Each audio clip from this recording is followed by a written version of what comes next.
Hallo zusammen und willkommen zu einer neuen Folge von The Digital Download. Oops. Good afternoon, good morning, and good day, wherever you may be joining us from. Welcome to a new edition of The Digital Download, the longest running weekly business talk show on LinkedIn Live, now globally syndicated on TuneIn Radio through IBGR, the world's #1 business talk, news, and strategy radio network. Today on the Digital Download, we're challenging conventional growth strategies. In the frantic race for innovation and market share, many businesses overlook their most valuable asset, their people. We have a special guest, Mark Cowither, to help us with the discussion. While many leaders merely talk about people first, Mark truly lives it. Beginning his career as a mechanical engineer apprentice at just 16, he has risen to become a CEO and respected leader in the energy industry. But before we bring Mark on, let's go around the set and introduce everyone. While we're doing this, why don't you in the audience reach out to a friend, ping them, and have them join us? We strive to make the Digital Download an interactive experience, and audience participation is highly encouraged. Tracy, would you like to kick us off? Oh, yes. Start at the bottom.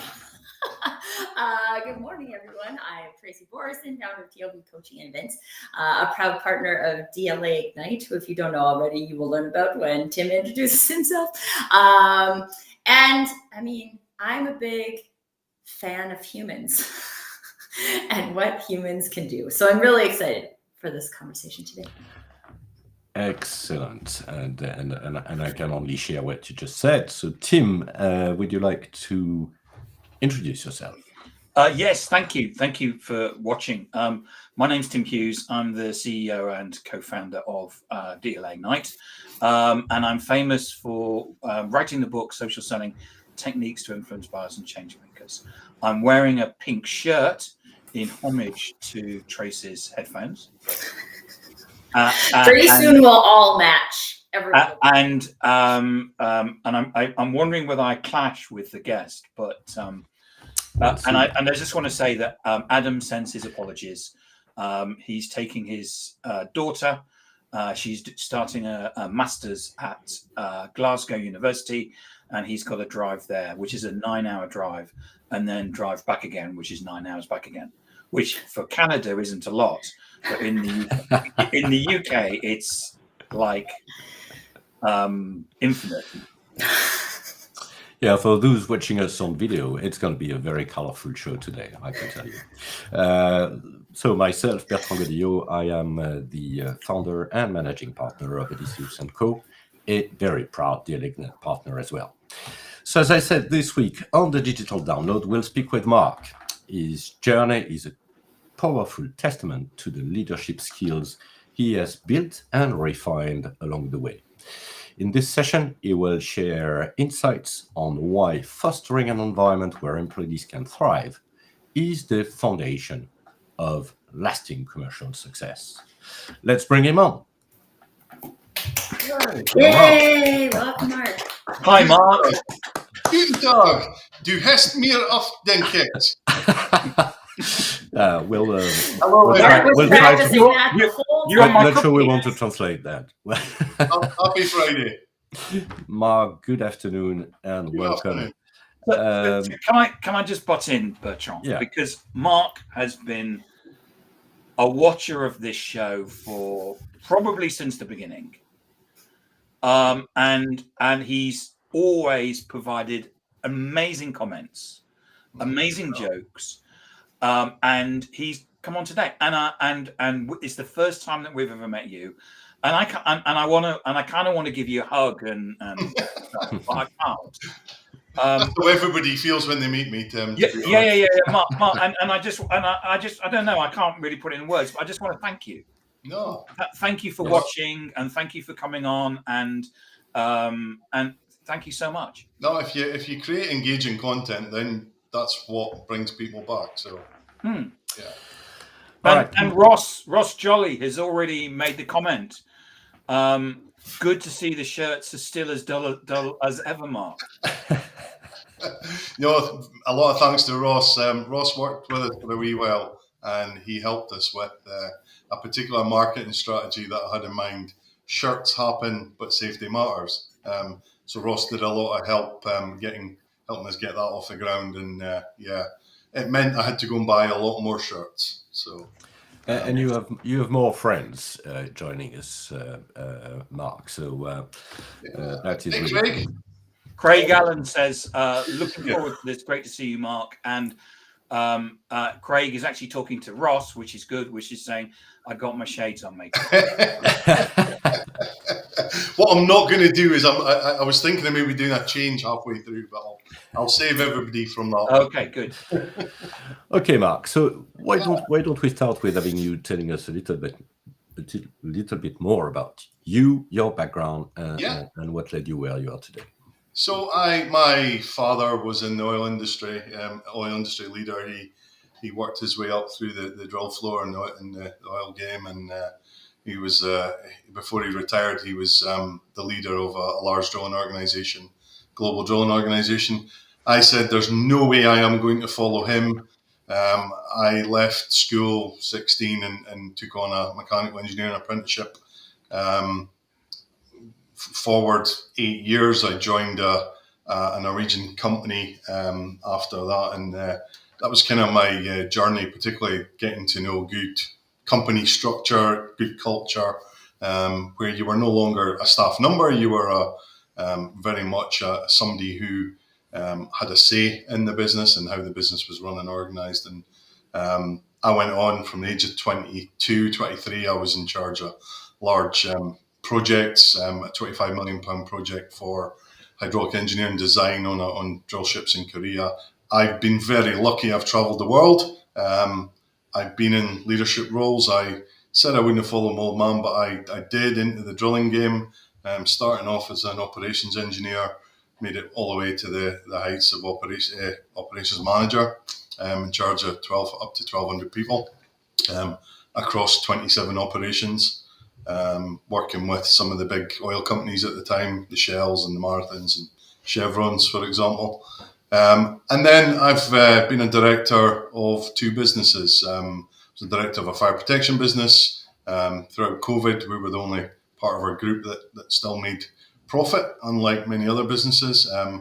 Private equity is a tough place to be. And then I got an opportunity. My business partner is a friend of the family. So I got an opportunity to join LHR Marine 4 years ago, bought into the business with very much a plan for growth. And here we are, 4 years later, still continuing on that growth plan and what I like to think developed in all the business I've been in, quite a strong company culture that's helped deliver some of that growth. So Excellent. Sounds great. Excellent. Thanks for that. So, as usual, I'm going to start with a financial question, Mark. Okay. Why is company culture more important than product strategy? So for me, this is purely my thoughts. Company culture is the foundation of any business. It's the building blocks for everything that goes on in a business. And what it also helps is, so through change, if you're going to be in a company that's going to grow, there's going to be change. There has to be change. Culture helps sustain that performance to help deliver the growth output. For me, when I went into any business, I always looked at the core values that were there, the behaviors that were there.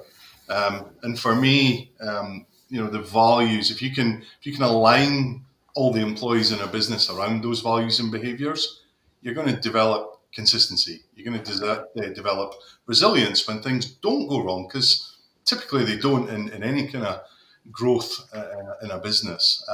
But for me, what I've seen is by kind of aligning the whole employee base around a set of values and developing that strong culture, it gives us competitive advantage over our competitors. They have tried to replicate it and they simply can't. And some ex-employees, I'd like to say, would atone to that. My employees who are here, I think, would agree with a lot of the comments. It's good. It's good working here, but we're also delivering, the growth out the back of that. You know what I mean? So that for me, in a nutshell, if you get strategy alone, if you've got to develop strategy, yes, but if you don't have that cultural alignment, your strategy is often going to fail. So that's it in a nutshell. I feel like that strategic execution, like the execution of whatever strategy you come up with, is based on the behavior. So if you've chosen a strategy that isn't in alignment with the cultural behavior, Correct. the likelihood of being successful in that strategy is very low. Correct. But keeping it simple is also one of the most important things. So when I came here, company had no values whatsoever, no behavior. Well, lots of behaviors, but maybe they weren't the right ones. But there was no expectation on behavior. And like any business, I go into, you've got your 30, 60, 90-day plan. So the first 30 days is spent actively listening. You need to get a feel for the business, but most importantly, listen to what people in the business are saying. What makes them tick? What they'll tell you what's went wrong more than they'll tell you what's went right and what's going right. So it's a real opportunity to help work with. Spend the next 30 days working with them, involving them in your SWOT analysis, developing that strategy. That's a crucial part, and then the 90 days you measure and you're continuing on. So for me, make values very simple, right? And try and include at that 30-day, 60-day stage, try and include the employees in development of those values. So LHR, right? I can't tell you what LHR actually means. I don't really care what it means. But what I did do was worked with the team and I knew the kind of values that we needed to develop, and I tried to kind of word them around LHR. So for me, what we came up with as a strategy and our values and our behaviors was LHR's core values is as easy as ABC. So L is for being loyal, yeah. So loyal requires character, integrity. H in the LHR is for honesty, being honest. That is the openness, right? It empowers us all to develop consistency in how we show up, right? Every single time you show up exactly the same. If you're honest with yourself, that's what will happen. That's what will come out of that. Reliable, that's the R, yeah? Reliability, again, makes us dependable. Faithful, and certainly worthy of trust and remaining authentic. Safe. Yeah, we work I work in a very heavy industry. Safety tends to be certainly the way people speak. It's above profit. It's above everything else. And so for me, we have to encourage a culture where we're safe. It's about showing up. Having dedicated focus on it. If I go out into the warehouse and I'm not wearing safety shoes, I'm not consistent. I'm not showing up. Others will see my behaviour and they won't follow. So if he's not going to be safe, why will I be safe? You know what I mean? Those are crucial. This is a great point. By the way, just a quick comment from David. It says culture eats strategy for breakfast. There you go. Just a quick question on that. So I suspect these three words, loyal, Yeah. loyalty, honesty, and reliable, are on every single walls within LHR. But how do you leave that? What's the recipe to make it? And I think you already covered. Yeah, I mean, as I said to you, we didn't just come up with it. We didn't just say that's what it's going to be. Remember I said to you that through loyalty, it's not just about being loyal to LHR. It's about being loyal to the procedures that we've developed, the processes that we've developed. It's about being loyal to our supply chain partners. It's about being loyal to our customers, and by creating procedures that consider those particular values, you need to make it easy for the employees to show that to be loyal throughout everything they do. And there's lots of different ways to kind of when someone shows loyalty and you look at reward mechanisms, right? So you need to make sure that you celebrate those times that someone's lived a value at the end of the day. But you use the words loyalty, honesty, and reliability. The way we've changed that slightly is it's about a value is something you can be. So ultimately loyalty is the big at the top, but you're being loyal, you're being honest, right?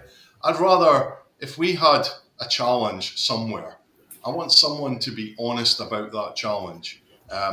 Most importantly, if we can capture lessons from it and then revert those lessons back into the process, and so that we won't get that same repeat. I worked in a business where we ordered valves from this company, and we asked them to stamp the valves, right? Every time we wanted them to stamp. Now, we were getting them delivered and they weren't stamped with the numbers that we wanted on them, our kind of asset number. So I found out that the culture in the warehouse area was that when I challenged them on it, I said, well, why do you not tell anybody? That company does it all the time. I think we've done it 19 times. And I'm like, wait a minute. had you stopped at time number 1 and then allowed us, being honest about it, told someone about it, allowed us to then feed that back to the company and say, hey, we ain't going to accept your valve. Come and pick it up and come and take it back. We asked for it to be stamped. We ain't going to accept it. We ain't going to pay you money, right? So we had a further 18 times where they were delivering a valve that was not, and then we had to go through that process. So, that's where living the value of honesty, the individual thought, it's one delivery out of 100 in a day, but it was a real missed opportunity that led to a lot of challenges along the way. You know what I mean? Does that answer the question? Yeah, Mark, I have a question because, well, from a marketing point of view, people love to just choose values and write them on the wall and make people memorize them so they can regurgitate them. But then they don't get lived like that. And I'm also wondering, because I've seen a lot of people with a lot of values, like 7 or 10 values on their website. You've mentioned 3 that seem to go like deeper, and there's like a lot of intention to bring those to life throughout the organization. So do you have a recommendation on how many values is too many values? It's a very, very good point, but listen to what I said at the outset was I worked for a company called Smedvig, and they had 4 values: safety, accountability, inspirational, loyalty. I know them because I lived them.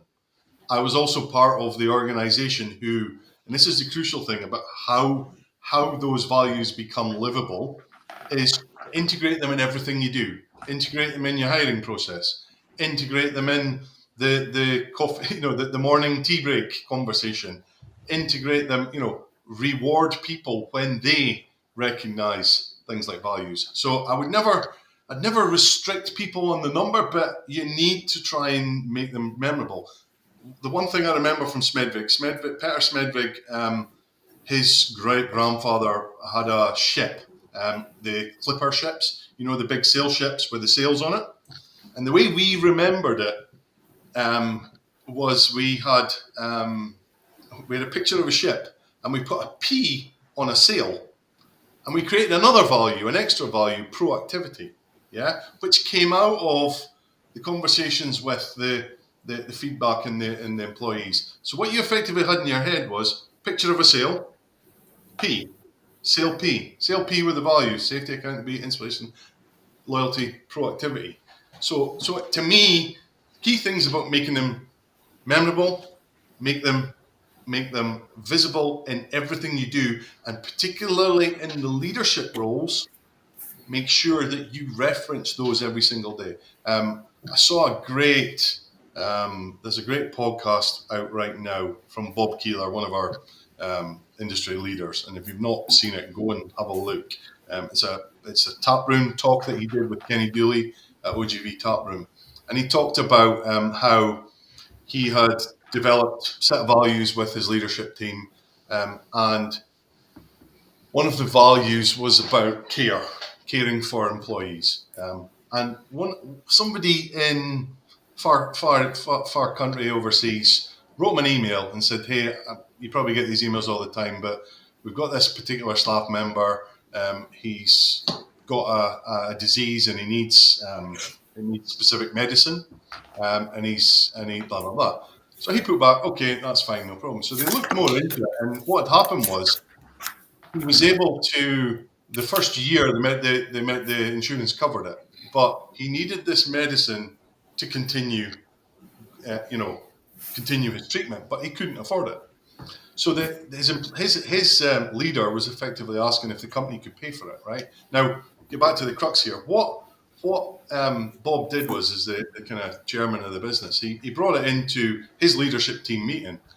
In fact, his HR manager brought it up to him just before the meeting. He said, "Well, listen, I was going to bring it up, but why don't you bring it up?" So he brought the situation up in the meeting, and immediately the leaders went, "Well, if we do it for him, we have to do it for everyone else." And then what he did was he turned it around and he went, one of the other leaders said, "Oh, wait a minute, our core value is care. If we're not going to show up for this particular employee and we've got no choice, we have to do it. We've created this value of care. This is us showing up and doing it." And actually the HR woman burst into tears because they came out of the meeting agreeing to do it, burst into tears and fell into Bob's arms, and she said, "You know what, we developed all these values. I never thought that a conversation about helping an employee would come back to the value conversation, and it's crucial as a leadership that you deliver that back." And it's a real poignant moment. I'll maybe put on the comments, I'll put a link to the to the particular session. He can tell it better than me, but for me, it was really, really powerful on values and how it is. One of the things I did at one of the companies I've got, and we do performance reviews. I'll use the word performance reviews because the word appraisals was what they used to be called. And there was a particular organisation in the northeast of Scotland that used the word appraisals and used it to score a scoring mechanism and paid a lot of people off. And I mean hundreds of people. So for this organisation and the people working for this organisation, the word appraisal fell on dumb ears, and it felt like you were going to be scored. So they didn't really participate in the process the way that they should have. They weren't as honest as they should have been because they were worried that they would get someone fired, for example. So what we did is we went away and we said, right, okay, our values are X, Y, and Z, safety, accountability. Let's try and make the performance an annual event between a leader and their subordinates. Let's make that up with a set of questions about how they've lived those, at the point, 5 values. And it was a much better conversation around personal development, employee development, and the strategy for moving forward, rather than, I'm going to score this person based on here, safety, for example, or being safe, for example. A leader could reference a particular time that an individual stepped in and prevented a potential incident, right? And how he stepped up and he put it forward to such and such. And so how somebody showed up. And when you continually do that as leaders to your subordinates and your employees, then they'll believe in those values and they'll live them with you, if you know what I mean. Because they're striving to be, everyone strives to be better. Well, most of us do. But if you have a clear strategy in how to do that, live in the values, how do I live up to that value, then it helps with personal development as well. So what stops, I got a really important question, I think. Okay. What stops every question's important, doing that?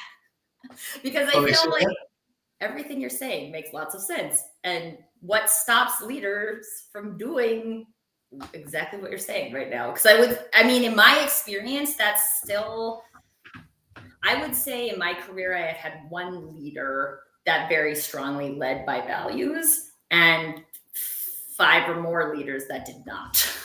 So what stops leaders from doing that? ultimately the leaders that don't do it don't believe in the values. That's ultimately what the problem is.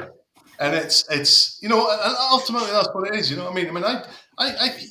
A lot of businesses develop values and missions and value and a lot of them are same, and that's it. They do it because they're they're commercially going for a commercial tender, they need to show up and have mission. It takes up 2 pages at the front of a tender, and it looks good, right? So they're not living the values that leaders, and I think that's what the barriers are. They've not been they're either not been involved in the process of development, so they don't believe in them.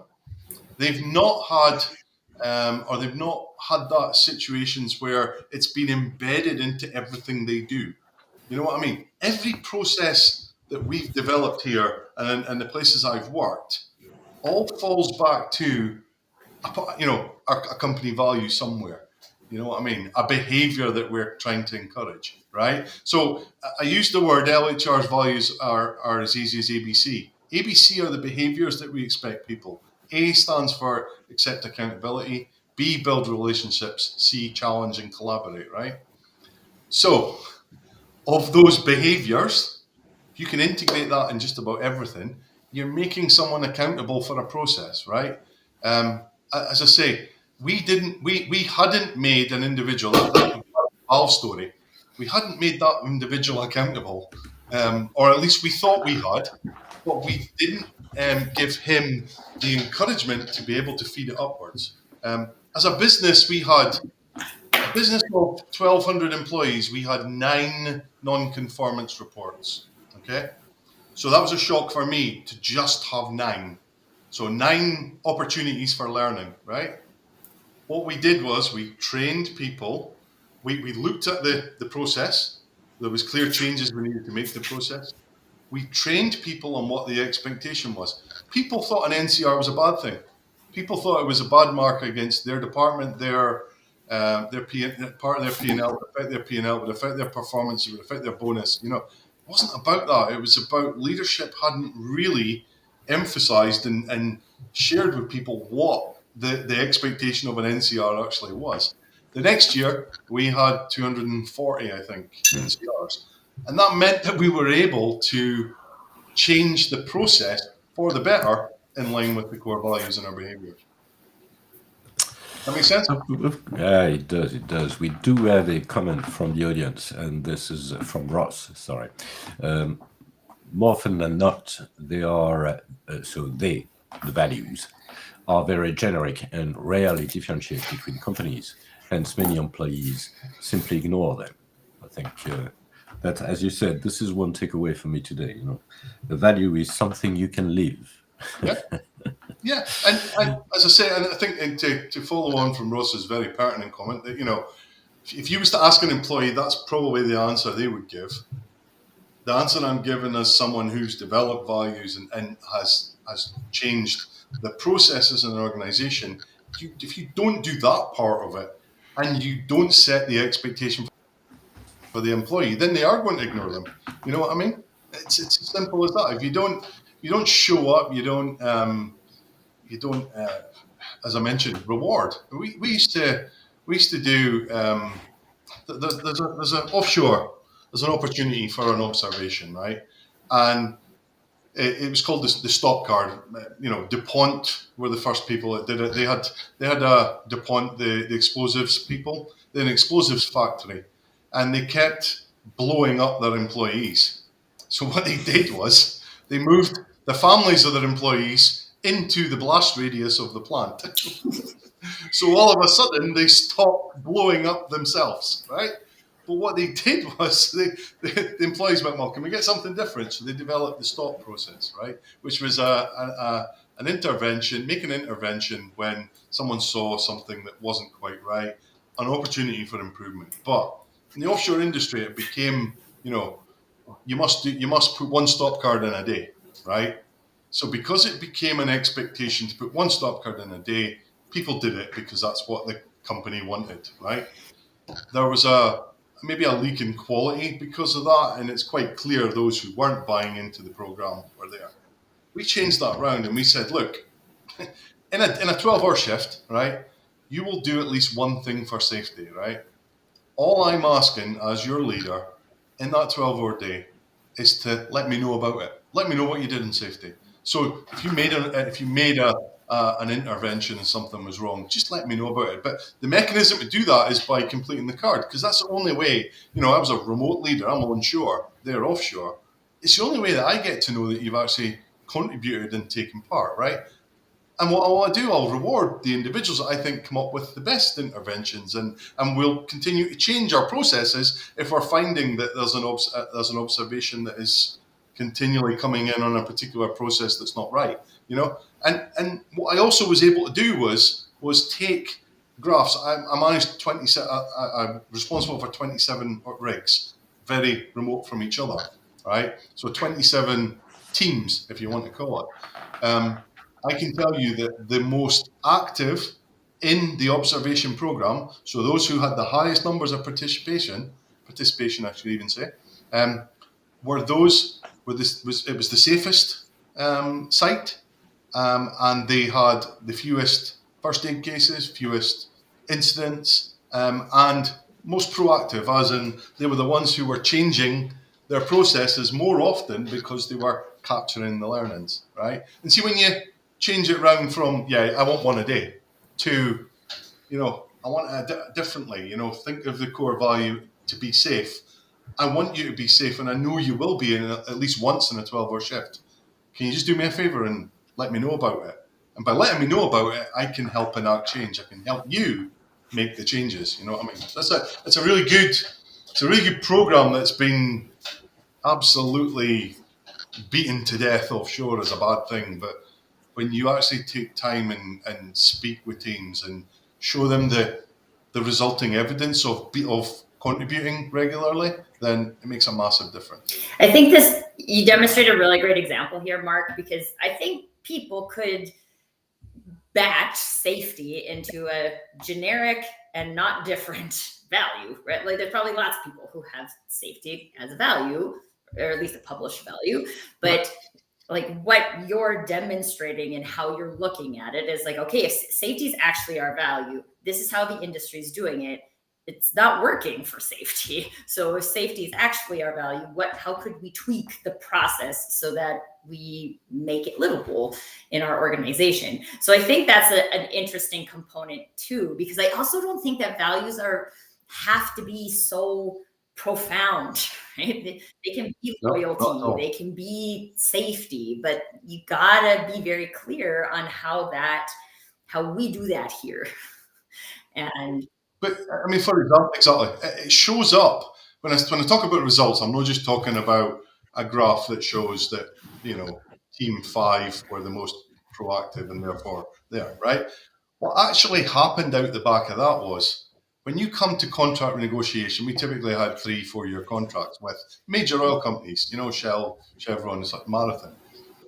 They're looking at these metrics. They're looking particularly at the safety metrics of how many first aid cases you've had, but most importantly, come away, they're lagging factors, right? You want the leading factors to be the ones, and being proactive and recognizing how many processes those are the leading factors that we were able to put in front of all these organizations, and they go, hey, this is a company that actually from the top down lives the values, and ultimately out the back of it, it's the company that gets the results because of that. You know what I mean? And I'll say this: safer we were, more profit we made. A question for our audience who's really experiencing very high growth, and sometimes high growth is a challenge with to living the values, if you see what I mean. So the question is, how do you make sure that along your growth you actually don't lose your values? A good question, and I'll try and relate that back to a specific part of my career. We were doing well as a business, but M&A, we had some capital spend, so we purchased another business that was of a decent size to ours, but I will say a company that had a very different culture, a culture that, from what I had heard of in the industry, I actually turned around and said, there's no way I would work for them.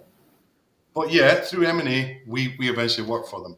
I was in the HSE manager's role as we took on that. Well, I volunteered for it. I was in the operations team, but I volunteered to be part of that transition period. And most importantly, move 19,000 processes from what they had in their organization to change them into the company processes, the company values that we had. That doesn't happen overnight, right? It certainly doesn't happen overnight. You need buy-in. You need to start somewhere. The starting somewhere is, as I said again, the 30, 60, 90 days. Active listening and learning. Try and understand what they believed in, how they showed up against what their company values were. And then that's the opportunity. You can then go, you know what? I'll change that around, and this is what we do, and here's the results of that. Is this something that you would? Yeah, okay, I like that process. Let's go for that. You know what I mean? So it's probably the hardest thing I've ever done in my career, which was to merge with a business and take, I think it was nearly 400 employees on board to onboard them, and it happens regularly in high performing businesses. It's the more they perform, the more companies they'll merge with and acquire. And yeah, you have a big challenge. Seadrill is a great example where Seadrill was a company I worked for. They bought Smedvig as to be their management company. They were building maybe something like 15 drilling rigs in the Far East, South Korea and China and such like. But they needed a management company, and they looked at us and said, you know what, you guys have done this. You manage it on a smaller basis, but to expand this at scale, we need the people, we need the management team, we need the processes that you've developed in line with the core values, and we want to drive that change. But what you ended up doing, you try and get, so say an average rig is about 120 people, times 15, they're just not available off the street. And they've all come from very different companies with very different cultures. And, you know, you'll get some people that will fall to the side, that's for sure. I've seen that, where people just couldn't handle the kind of inclusive culture. They were used to a dictatorship, wanted to do their 2 weeks and then go home again. That was it. You know what I mean? They didn't want to be a voice. They didn't want to be included. They just, you know, that's fine. It happens in every business. You're not going to convert everyone as hard as you try. You need to recognize that. But, you know, the more you convert, the more they'll help you bring others along the way. So yes, it does. And I do have another question on this, and that is around high-performing people. Very high-performing individuals do not buy into the values. So how do you manage this? Good question. It's a very, very good question. High performing. So I'm trying and bring it back to examples where I can. So let me think of someone along the way that I knew of. Yeah, no, I'm gonna. That's a tough one. I mean, listen. I've been guilty of it. When you're under a lot of pressure, you've developed your strategy. You've set yourself at high growth. You're working till you're up at 5 a.m. and you're working till 10:30 at night.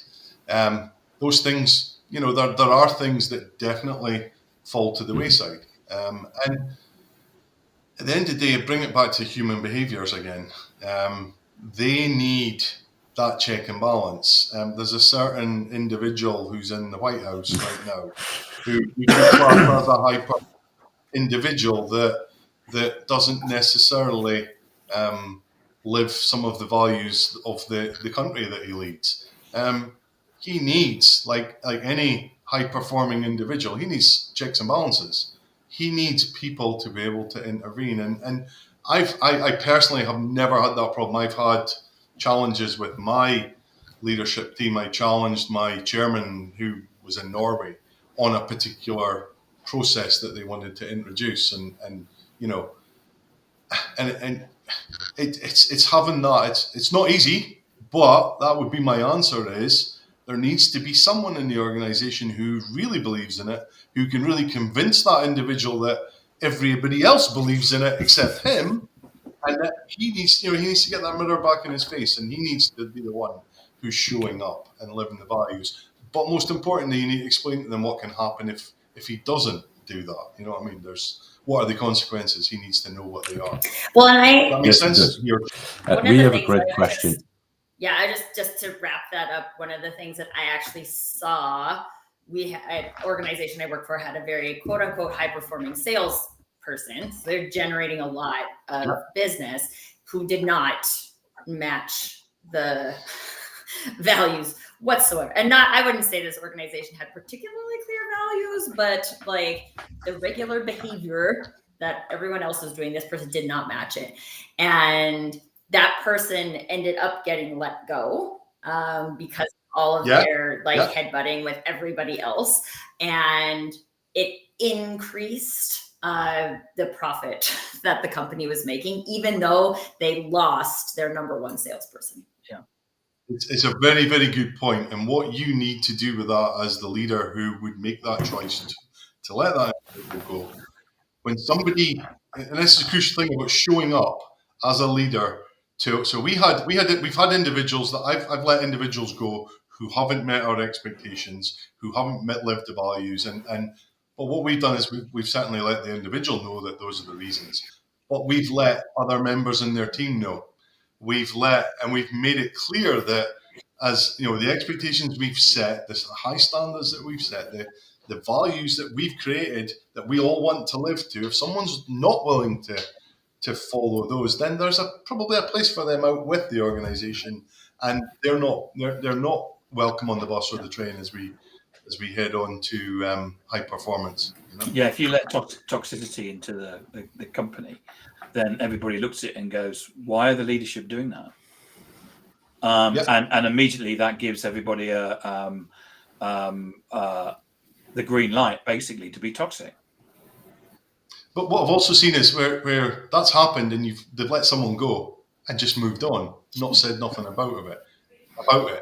You know, I remember we held a town hall where we let a very senior member go. And we held a town hall and we explained the reasons why we let that person go.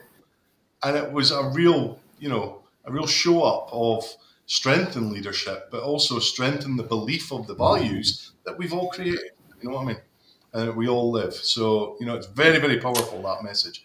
I'm trying to think of the exact, I know what happened. I'm trying to think of the exact example. Bertrand, you had a question.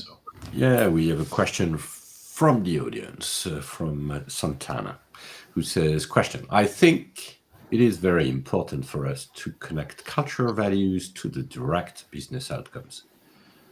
How do we do that? Any thoughts? Very, very interesting. No, absolutely. You need to translate the values into those specific behaviors that people can see. Okay, that's what you need to do, right? But integrating them into everything you do. And I said it earlier, it's the hiring process.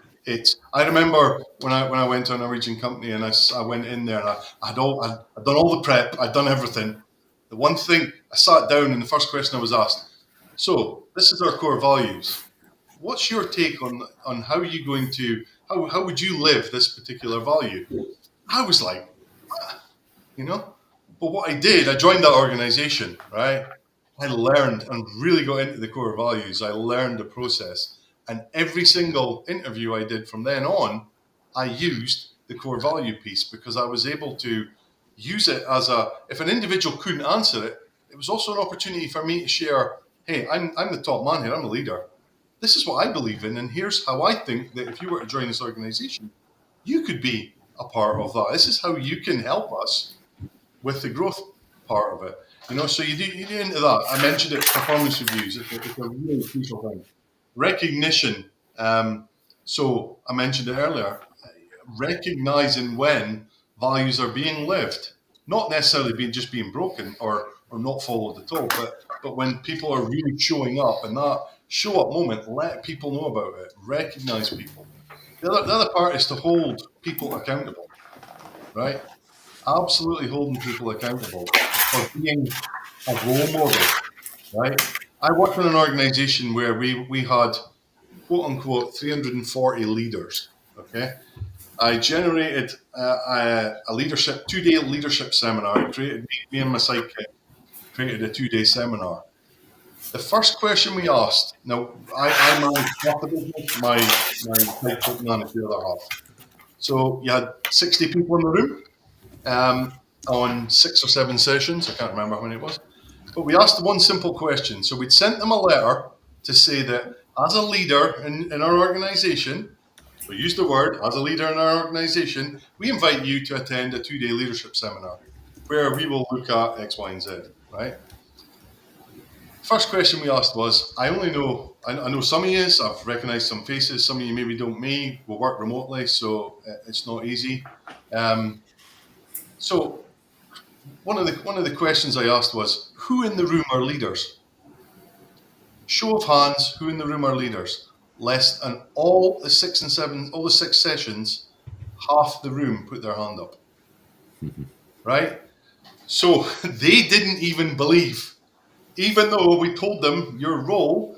So what we had to do is we sat them down in that 2 days and we got them in their leadership groups. So there was one group of leaders where we took out the job title at the top of their job description, right? And in the job description was their what we expected of them against the core values, etc., etc. And we asked them, in your groups, can you tell us which role you think that is? Some of the tables didn't even recognize their own job descriptions. So it was a real challenge particularly with numbers of people in larger organizations. You really need to make sure it's embedded in the what you do, the how you do, but most importantly, that continual review, the continual recognition, the continual mirror up to yourself. How have I used to ask yourself a question, how have I lived the values today? Just that one question. I think we developed some stickers that they put offshore on the mirrors, as they brush their teeth. How have I lived the values today? You know what I mean? How have you lived the values today? So they saw it when they went to the mirror. And just that consistent, review, consistent reflection. One of the things that you need to really do is get feedback on your own performance as well, right? That is from your leadership team, but also your employees. Ask them, how have I been showing up? You know what I mean? And you'll get that occasion where, remember that one time you did this? I didn't necessarily agree with that. And I said, brilliant, thanks for telling me. See, next time, make sure you tell me then. Don't tell me now. Tell me then, because that's what I encourage you to do. I'll learn from it. You'll learn from it. And, and when someone with an observation system offshore, when somebody would intervene, right, you'd often get grumpy guts that would turn around and say, I'm just doing it quickly, or leave me alone. You know what I mean? But when you make it embedded in the culture that it is the norm to be intervened upon, that's a big differential. You know what I mean? So linking that to the business outcomes, yes, you ultimately will drive the business outcomes are what? We're all in business to develop, to make profit, yeah? Absolutely. That's what any business exists for, right? The crucial thing for me is that you need to sustain that performance of the strategy you've developed, and the only way you can do that is to build that cultural foundation. Once you've got that cultural foundation, you then continue to review of that culture and how things are going. That is how the link between the business performance and the values is that's where the synergy comes in. Hopefully I've answered that question. Yes, that's what I was thinking too, is just that I think a lot of times people assume that you can have values or you can have performance, and instead of looking at, okay, we desire growth and we desire to live these values, so how are we going to achieve this growth by doing the things that we value? And then you build the solution. So we did, I mentioned 30, 60, 90-day plans, right? So when you're doing your analysis, you're doing, in a certain role, you'll look at the financial performance. You'll look at what's your sales pipeline look like. You'll look at what can we actually achieve, and you'll set yourself some goals and numbers, right? That's financial planning. That's what that is, right? At no point did I turn around and say, I need to make sure that I want to double growth and I need to link that back to a value. At no point did I even think of that. I knew that if I don't get the values right, I don't get the buy-in of the employees, I ain't making sales. I ain't delivering performance. I'm not able to put in systems that help me deliver what I need to do financially. So as much as there's a link, it's not one that you really need to think hard about. It's, companies that are successful typically have a strong, good culture right at the heart of them. So, a quick question before I take Ross' question, because I think this is a very good question in the chat. So, I'm sure nobody has ever experienced the fact that you are a manager within a company which doesn't have very strong culture, and you're crazy enough, to be willing to develop a proper or a better culture in your team, but not necessarily with the backup of your senior management. Yeah.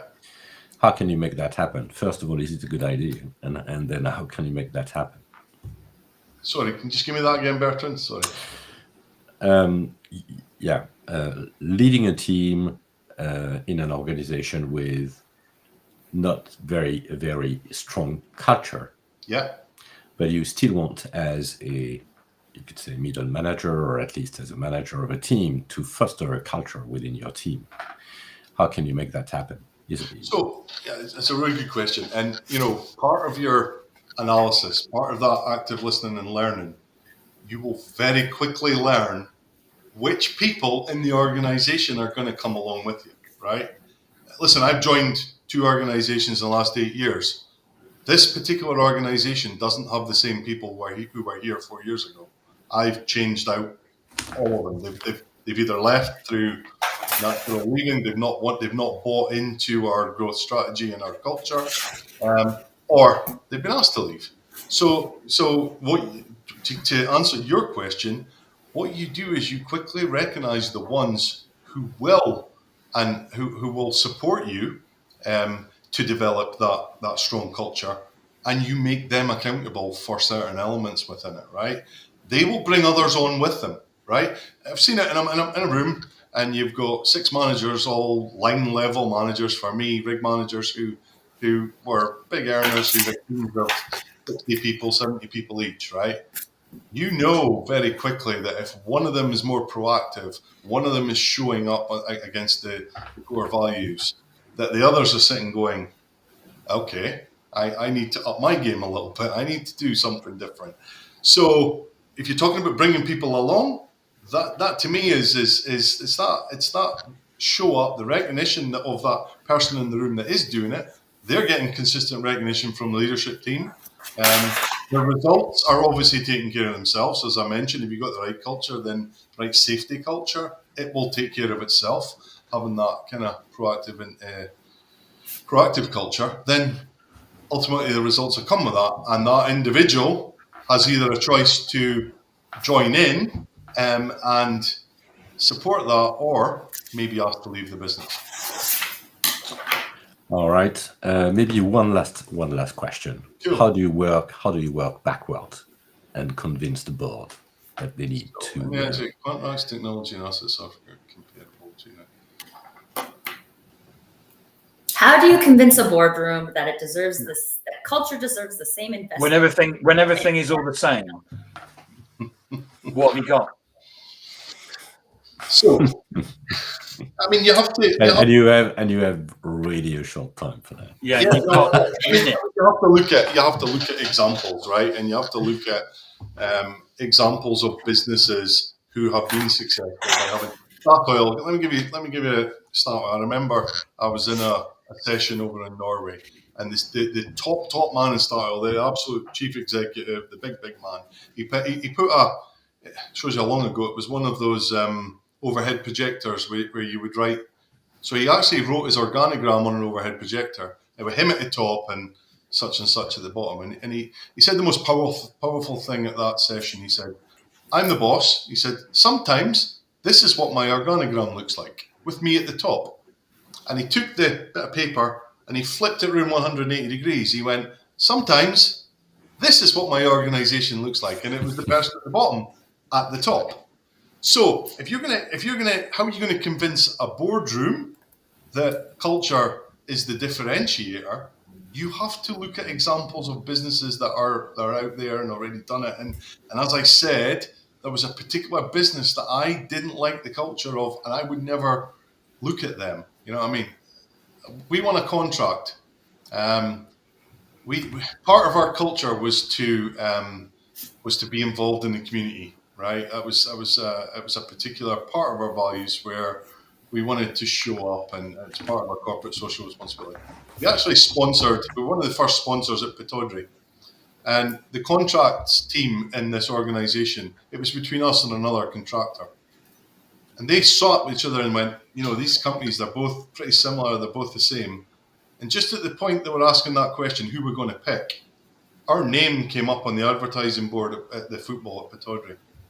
And they both looked at one another and went, well, they support our local home team.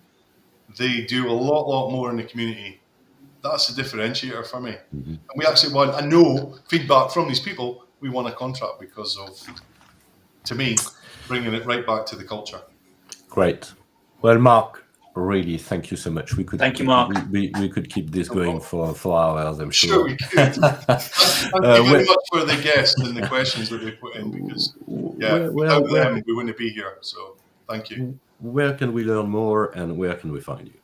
So www.lhrmarine.com. That's my website. We're a safety equipment and marine equipment supplier. We are the largest distributor in Europe for fall protection equipment. We work with all the big people. We've part of our growth strategy. We've significantly increased our stock holding from something like 200,000 to nearly 3.5 million in Aberdeen in 4 years. So if you want it, we've probably got it, but it's backed up by specialists, and we work with people. And we've got some really good, strong supply chain partners that provide support for us. You can also, on YouTube, put in "Shirt Happens But Safety Matters," and you'll see some short, less than 3-minute videos of me in all my collection of shirts. I want to see that. Shirts, including some of the benefits of some of the key factors of the products that we sell, and why you should consider them. So that's where you can find me. And most importantly, if anybody wants to hit me up on LinkedIn, you should go there and send me a thing. I'll just leave you with one thing though. You asked me, you sent me a question, you didn't necessarily answer it during the day, but there's a principle I use that helps me create an environment where employees flourish, right? So I named it the BEER principle. Okay? BEERS principle, BEIRS. So be visible, encourage open dialogue, invest in personal growth, recognize and reward, and the S, support flexibility and well-being. The BEERS principle. I'll put it in the comments for you. Put it in the comments. Excellent. Well, thank you so much, Mark. We now have a newsletter, so don't miss an episode. Get the show highlights, beyond the show insights, and pieces of information on our upcoming episodes. You may scan the QR code on screen. Thank you, Tracy. Or visit us on digitaldownload.live/newsletter. On behalf of our panelists, Mark, thank you so much, and thank you all, and see you next time. Bye-bye. Thanks, everyone.